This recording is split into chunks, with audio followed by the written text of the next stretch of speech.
안녕하세요. 오늘도 사연 살롱을 찾아주셔서 감사합니다. 저는 서울 광북에 사는 60대 여성이에요. 여기에 올라오는 사연을 듣고 있으면 힘든 인생을 산 게 나 혼자는 아니라는 생각에 위로를 받게 돼요.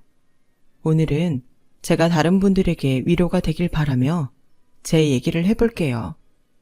저는 어릴 때 갑자기 부모님이 돌아가시고 언니와 함께 보육원에 갔어요. 운이 좋은 건지 어떤 건지 저와 언니는 얼마 안 돼서 캐나다로 입양을 가게 됐어요. 하지만 저는 1년도 안 돼 파양이 되어 한국으로 돌아왔죠. 너무 어릴 때라 그런지 캐나다에서 살던 건 하나도 생각이 안 나고 언니가 보냈던 편지들만 기억해요. 나중에 크면 꼭 저를 찾으러 오겠다는 내용이었어요. 저는 언니가 보고 싶을 때마다 편지를 보고 또 보며 하루하루 버텼어요. 그러다가 저도 어느 자식 없는 가정집에 입양이 되어 보육원을 떠났죠. 양부모님은 평범한 회사원과 주부였는데 아이가 없어서 고민하다가 저를 데려오게 됐다고 들었어요. 물론 제가 다 커서 들은 얘기지만 엄마가 딸을 원하셨다고 하더라고요. 엄마 아빠는 저를 많이 배려하시고 아껴주셨어요. 무엇보다 제가 상처받을까봐 신경을 많이 쓰셨죠. 그런 영향을 받았는지 저는 자연히 아이들 교육에 관심을 갖게 되었고 고등학교 3학년 때 대학을 정하면서 아동학과에 가겠다고 했어요.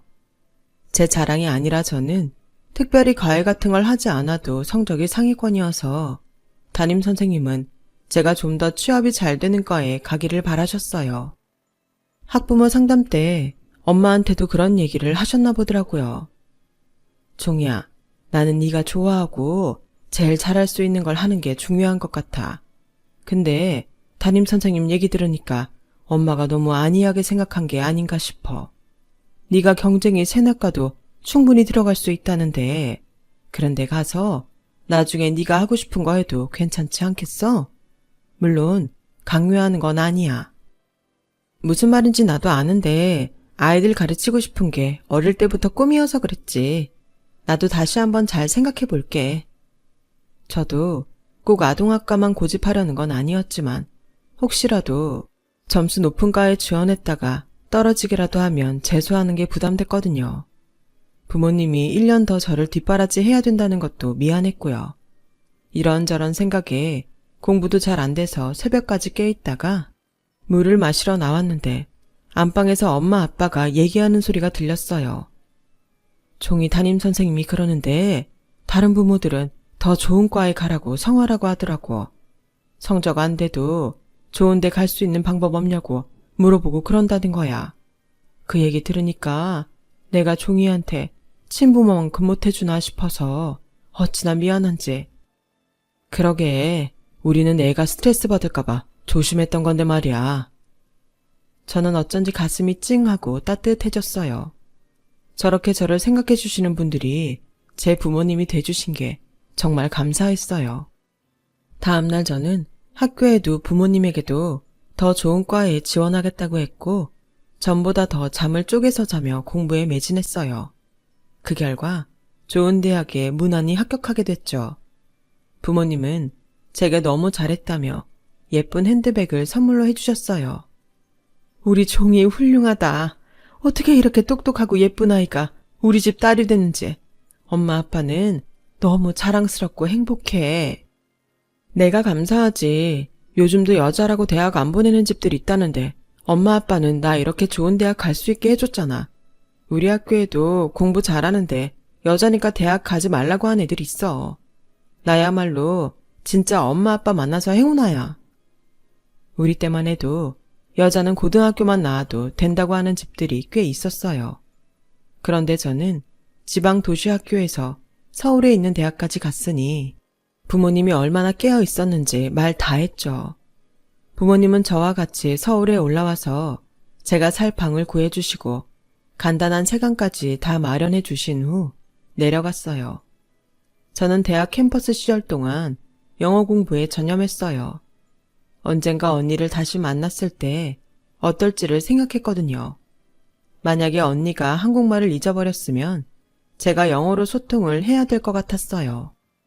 학교 공부하면서 중고등학생들 과외도 하고 나머지 시간은 영어 공부에 매달려 살다 보니 친구도 많이 못 만들었어요.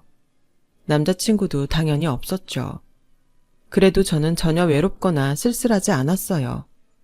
어릴 적 보육원에 가고 또 미국에서 혼자 돌아왔을 때를 생각하면 지금이 너무나 행복했거든요. 열심히 공부만 파고든 덕분에 저는 영어 능력 시험에서 높은 점수를 받았고 그걸 인정받은 건지 좋은 회사에 들어갈 수 있었어요. 제 월급의 일정 부분을 부모님과 제가 있던 보육원에 매달 보냈어요. 엄마 아빠는 저한테 월급 보내지 말라고 아우성이었죠. 우리가 너한테 뭐 바라고 한 거 하나도 없어. 그냥 너 잘 가지고 있다가 필요할 때 써. 엄마, 자식이 돼서 돈 버니 부모님한테 용돈 드리는 게 당연하지 뭘 그래. 엄마 아빠 자꾸 그러면 나 섭섭해한다. 데려온 자식이라고 거리 둔다고? 너 아무리 장난이라도 다시는 그런 말 하지 마. 엄마야말로 섭섭해. 그렇게 투닥대면서도 엄마 아빠, 저 사이의 정은 예전보다 더 깊어져 갔어요. 격주로 한 번은 집에 가고 한 번은 보육원에 가서 아이들과 놀아주며 회사 다니며 돈 버는 보람을 느꼈죠. 보육원 아이들을 보면 언니 생각이 났고 그때마다 언젠가는 꼭 만나게 되길 마음속으로 빌고 또 빌었어요. 영어 공부도 계속 열심히 했고요. 그렇게 회사 생활을 하고 1년 반쯤 지났을 때 저는 우리 회사 일을 봐주시는 변호사 사무실 사람을 만나게 됐어요. 사무실에 새로 들어온 변호사였는데 키도 크고 인물도 호감형이었어요. 저희 회사가 미국 기업과 업무 체결을 할 때 같이 일을 하면서 자연스럽게 가까워졌어요. 박종희 씨는 영어를 참 잘하시네요. 어릴 때 따로 과외 같은 거 받으셨나 봐요. 아니에요. 대학 때 학원 다니면서 한 게 다예요. 와, 머리가 정말 좋으신가 봐요. 난 사법고시도 2번 떨어졌거든요. 우리 집안에서는 제가 제일 머리가 별로라서 박종희 씨처럼 똑똑한 사람 보면 제일 부러워요. 무슨 말씀이세요? 사법고시를 아무나 보나요? 시험 붙어서 변호사 된 것만도 똑똑하고 대단한 거죠. 라고 했더니 너무 좋아하면서 저한테 호감을 표시했어요. 당시 집에서는 이제 제가 괜찮은 사람을 만나면 좋겠다고 자꾸 여기저기 선자리를 가져와서 나가보라고 하던 중이었어요. 부모님한테 떠밀려 2번 나갔던 것 같은데 그다지 기억에 남는 건 없지만 별로 좋지는 않았어요. 종희씨, 제가 진지하게 데이트 신청할게요. 저랑 만나보는 거 어떠세요? 제가 김 변호사님 같은 분하고 어울릴까요? 이렇게 영어도 잘하고 좋은 회사에서 미국하고 하는 계약도 맞는 똑똑한 분이 무슨 그런 말씀을 하세요? 남자는 호탕하게 웃었고 저는 성격 좋아 보이는 그 사람에게 끌렸죠. 그렇게 몇 개월 사귀어 보니 남자는 처음 봤을 때보다는 좀 소심한 사람이었어요. 하지만 그 정도 시간으로 사람 속을 어떻게 다 알겠어요. 저는 처음 봤을 때 기억을 자꾸 떠올리며 그 사람의 좋은 점을 보려고 노력했어요. 그런데도 남자는 만나자고 한 날 아무 연락 없이 안 나오거나 약속 시간에 늦는 일이 자꾸 늘어났고 저는 제가 마음에 안 들어서 그러나 보다 그렇게 생각하게 됐어요. 그러던 어느 날 저희 회사로 나이 지긋한 여자 2분이 찾아오셨어요. 처음에는 회사 1층에서 점심 먹으러 나가는 저를 위아래로 훑어보고 둘이 속닥속닥 거리더니 제가 밥을 먹고 오자 저를 따라 엘리베이터까지 오더라고요. 박종희 씨 맞아요? 여기 해외관리부에서 일하고? 맞네 언니. 저 명찰 보니까 이 아가씨 맞아. 당시 저희 회사는 사원들이 명찰을 가슴에 달았었는데 그걸 본 할머니가 옆에 분 옆구리를 쿡쿡 찌르며 또 수군거리는데 기분이 별로 좋지 않더라고요. 하지만 저는 뭐라고 하기도 전에 제가 있는 사무실층에 도착해서 내려야 했고 두 사람은 제가 안에 들어가는 걸 확인하고 돌아갔어요. 별일이 다 있다 싶었는데 그날 저녁에 만난 남자가 갑자기 엉뚱한 말을 하는 거였어요. 너 여자가 예쁘게 좀 하고 다녀. 옷이 그것밖에 없어? 맨날 입던 것만 빨아서 입으니 그 지경이지. 입술도 좀 빨간 거 바르고. 갑자기 왜 전에 안 하던 소리를 하고 그래? 내 옷이 뭐가 어때서? 오늘 엄마랑 이모가 너 보러 갔는데 너무 구질구질하다고 뭐라고 하잖아. 나랑 결혼할 여자라고 해서 되게 기대하고 갔는데 실망이 크셨나 보더라. 집에 돈이 없어도 여자들이 다 너처럼 그러고 다니지 않아. 나도 몇 번 말하려다 너 자존심 상할까봐 안 했는데 오늘은 해야겠다. 옷도 이쁜 거 좀 사고 꾸미고 다녀. 오늘 점심때 그 이상한 할머니들이 상호씨 어머니랑 이모님이었어? 아니, 어떻게 사전에 말도 없이 남이 일하는 데를 막 찾아와서 살피고 가? 그거 너무 예의에 어긋나는 거 아니야? 그리고 뭐? 내가 구질구질하다고? 그렇게 생각했으면 나랑 만나지를 마. 상호씨도 예쁜 여자 만나면 되잖아. 저는 그 사람과 사귀면서 처음으로 크게 화를 냈고 바로 그 자리에서 일어나 집으로 돌아와 버렸어요. 그 사람은 생전 화 안 내던 제가 그러니 당황했는지 집까지 쫓아왔어요. 야, 뭐 그렇게까지 성질을 내냐? 사람 무한하게. 어르신들이 궁금하니까 그럴 수도 있지. 그냥 좀 이해해라 네가. 그리고 오늘 말은 내가 좀 심한 것 같기도 하네. 그건 좀 미안했다. 그걸 사과라고 하는 거야 지금? 상호씨 이제 보니까 상대한테 어떻게 해야 되는지도 잘 모르는 사람이네. 그런 사람을 이제껏 만났다니 내가 참 한심하다. 한심? 말 다 했어 지금? 그래, 이렇게 나온다 이거지? 알았다. 아주 똑똑하다고 우냐우냐 했더니 사람 우습게 보내 진짜. 라며 돌아갔고 일주일 동안 강간무소식이었어요. 그러더니 전화해서 다시 만나자고 하더라고요. 그래도 내가 만나본 여자 중에서 너만큼 나 이해해주는 사람 없었어. 내가 너하고 결혼까지 생각하니까 엄마도 궁금해서 그런 거였구나. 네가 좀 이해해주면 안 돼? 저도 만나고 헤어지는 걸 쉽게 결정하는 성격이 아니었기 때문에 남자의 애매한 사과를 받아들였고 다시 만남을 이어갔어요. 그렇게 2달 정도 지났을 때 남자가 양쪽 집안 어른들하고 같이 식사를 하자고 하더라고요. 제가 인사도 가지 않았는데 그런 식사 자리부터 해도 되냐고 물었더니 자기네 부모님이 성격이 급해서 뭐든 빨리빨리 진행해야 한다고 하더라고요. 그래서 저도 엄마 아빠한테 조심스럽게 여쭤봤죠. 우리 종이가 드디어 제 짝을 만났나 보네. 아, 잘됐다 잘됐어. 라며 신이 나서 엄마가 박수를 치셨고 아빠도 그럼 그렇지. 우리 딸이 어떤 딸인데 어느 집에서 마다하겠어? 이렇게 좋은 짝 다 만나려고 기다린 거지. 하며 좋아하셨어요. 저는 썩 내키지는 않았지만 부모님이 너무 좋아하시니 식사 날짜를 잡자고 했죠. 그리고 날짜에 맞춰 지방에서 힘들게 오신 부모님을 모시고 약속 장소에 나갔어요. 남자 쪽은 오지 않아서 저희가 예약한 방에서 기다리고 있었죠. 30분이 지나자 남자와 그 어머니가 방에 들어오더군요. 제가 막 인사를 하려고 일어나는데 남자 어머니가 다짜고짜 제 뺨을 때리는 거였어요. 아니 이게 뭐하는 짓이에요? 남의 귀한 딸한테 손찌검이라뇨. 남의 귀한 딸? 이보세요 시골 아줌마. 내가 지금 전부 다 알아갖고 왔어. 대기 말한 그 귀한 딸이 보육원 출신이고 양녀라며. 이 총구석 인간들이 어디서 변호사한테 사기를 치려고 들어? 라며 남자 어머니는 엄마에게 삿대질을 하며 소리를 질렀어요. 제가 너무 어이가 없어서 남자를 보자 그 사람은 어떻게 이렇게 나를 감쪽같이 속일 수가 있어? 그렇게 변호사 아내짜리가 탐났어? 그러면서 아주 관심 없는 척 순수한 척 하고 말이야. 진짜 속물도 이런 속물이 없는 걸 몰랐네. 내가 아무리 엄마가 총것들 배운 거 없고 기본 없다 해도 박종이라는 인간만 보고 결혼한다고 했는데 이런 사기를 쳐? 사기를 치다니 자네야말로 말이 심하지 않나? 종이는 우리 딸이야. 소중한 내 딸이라고. 어디서 함부로 그런 말을 해? 라며 아빠가 일어나서 호통을 쳤어요. 그랬더니 이번에는 남자 어머니가 아빠 발을 꽉 밟으며 이런 천하에 베어먹지 못한 인간들이 어디 감히 변호사 사이를 갖겠다고 수작질이야. 야, 네가 뭔데 내 아들한테 반말이야. 우리 상호는 변호사야. 니네가 사기치려고 받아온 딸하고는 수준이 달라. 댁들 1억 있어. 전 재산이 1억이라도 돼? 정 그렇게 변호사 사위 얻고 싶으면 전 재산 털어서 하든가.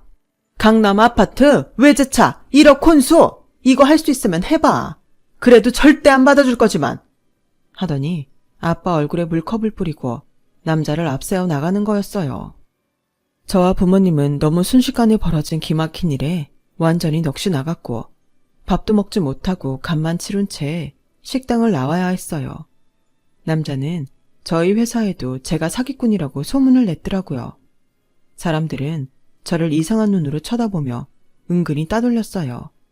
하지만 그런 일에 괴로워할 틈도 없이 아빠한테서 연락이 왔어요. 엄마가 심장마비로 갑자기 돌아가셨다는 거였어요.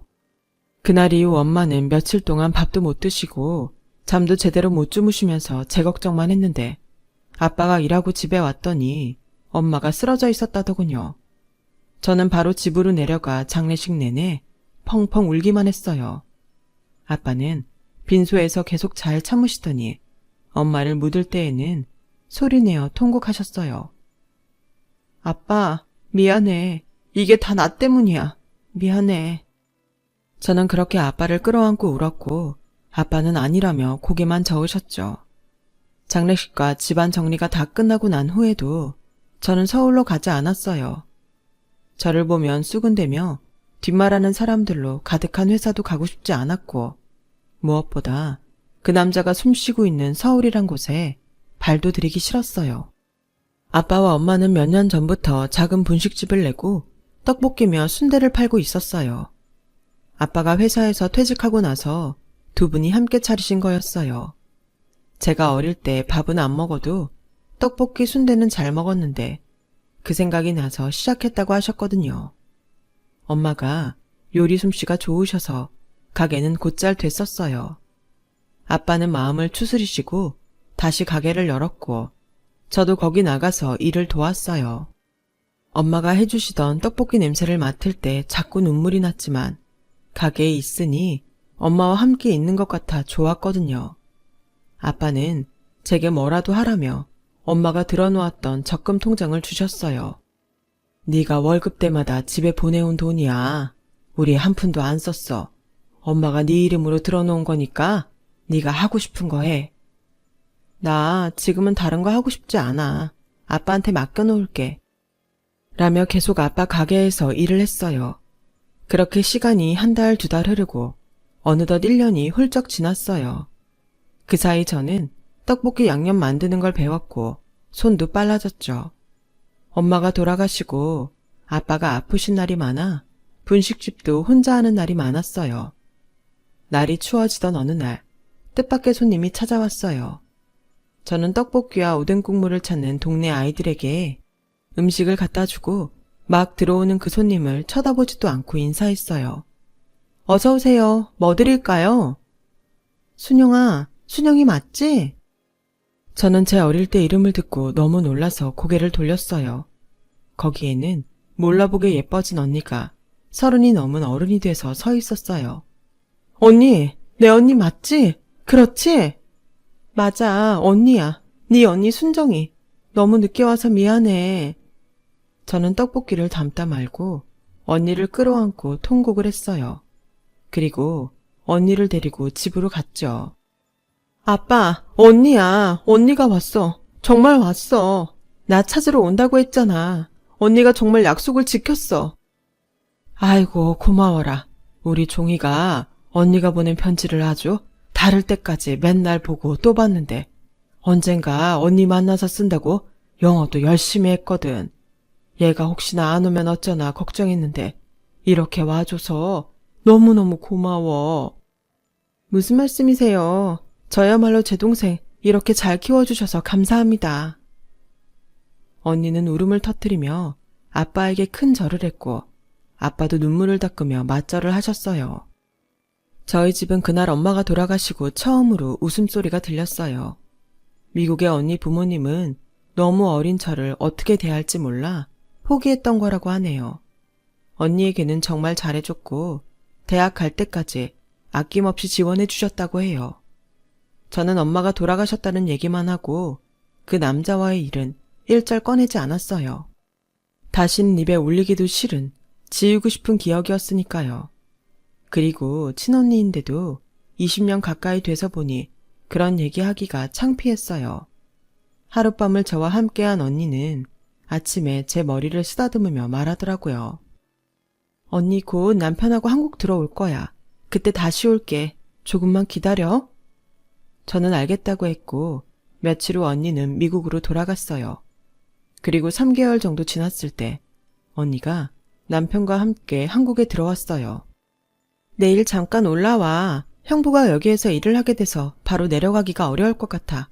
잠깐 와서 인사하고 가. 그냥 나중에 형부 한가하실 때 그때 뵈면 안 될까? 분식집 비우기가 좀 그런데. 잠깐만 있다가 가. 형부가 꼭 보고 싶다고 해서 그래.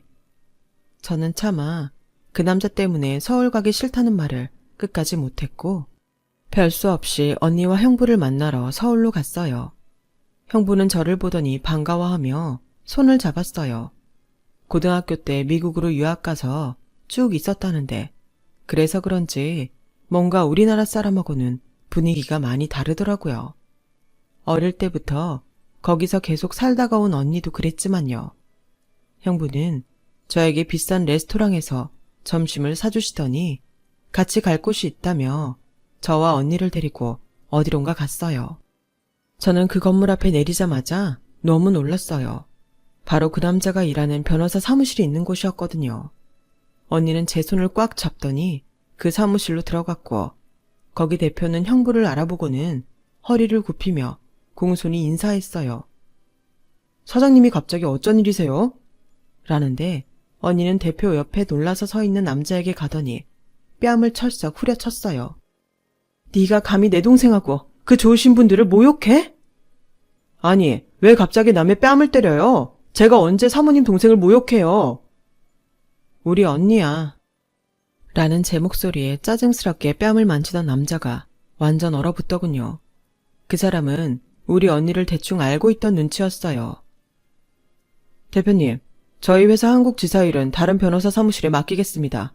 저기 있는 김상호 변호사가 제 처자한테 함부로 하고 회사에도 루머를 퍼뜨려서 다니지도 못하게 만들었다네요. 변호사라는 직업을 가진 사람이 할 짓은 아닌 듯 합니다만. 라고 하자 대표 변호사는 얼굴이 새하얘져서 어쩔 줄 몰라 하더군요. 언니 형부는 미국에서 꽤 좋은 회사 임원이었고 이번에 한국 지사를 만들면서 사장으로 발령을 받았다고 하더라고요. 그러면서 변호사 사무실을 남자네 회사로 정했었는데 저와 남자 사이에 있었던 일을 듣고 다른 곳으로 바꾸기로 했던 거였어요. 형부와 언니는 일부러 저를 불러 제 앞에서 남자 망신을 주며 그 사실을 통보한 거였고요. 변호사 사무실은 한바탕 난리가 났고 남자는 어쩔 줄 몰라 하더군요. 그날 저녁 제가 집에 내려가기 전 남자는 자기 어머니를 데리고 언니와 제가 있는 곳으로 오더니 진짜 손이 발이 되도록 빌더라고요. 우리가 정말 실수했어요, 사모님. 총희씨, 미안해요. 어떻게 한 번만 선처해 주시면 안 될까요? 라고 남자 어머니가 사정하는데 제가 그 사람 발을 콱 밟았어요. 전에 아빠한테 했던 것처럼요. 왜요? 제가 보육원 출신이고 우리 엄마 아빠는 저 데리고 사기친다며요. 근데 그런 저희가 뭘 어떻게 선처해줘요? 총희씨, 내가 정말 미안했어. 내가 모자라서 그래. 할머니 인성은 바닥까지 다 봤으니까 마음에도 없는 말 하지 마세요. 라며 매몰차게 뿌리쳤고 두 사람은 계속 사정하다가 결국 그냥 돌아가더군요. 언니는 아빠를 설득해 시골집을 정리하고 저와 함께 서울에 오게 했어요. 그 후 저는 좋은 사람을 만나서 결혼을 하게 됐고 지금까지 아들, 딸 낳고 잘 살고 있답니다. 언니네도 한국에 아주 정착을 했고요. 잠시 젊은 시절에 시련이 있었지만 그 덕분에 저는 사람을 겉모습만 보지 않고 내면을 보려고 더 노력하게 된 것 같아요. 이렇게 나이가 들어서 언니와 함께 늙어가니 지금도 가끔 꿈을 꾸는 기분이에요. 제 얘기는 여기까지랍니다. 들어주신 분들 다들 건강하시고 행복하세요. 여러분, 사연 댓글에 응원과 현명한 조언 부탁드려요. 좋아요와 구독은 저에게 큰 힘이 됩니다. 오늘도 좋은 일 가득하세요.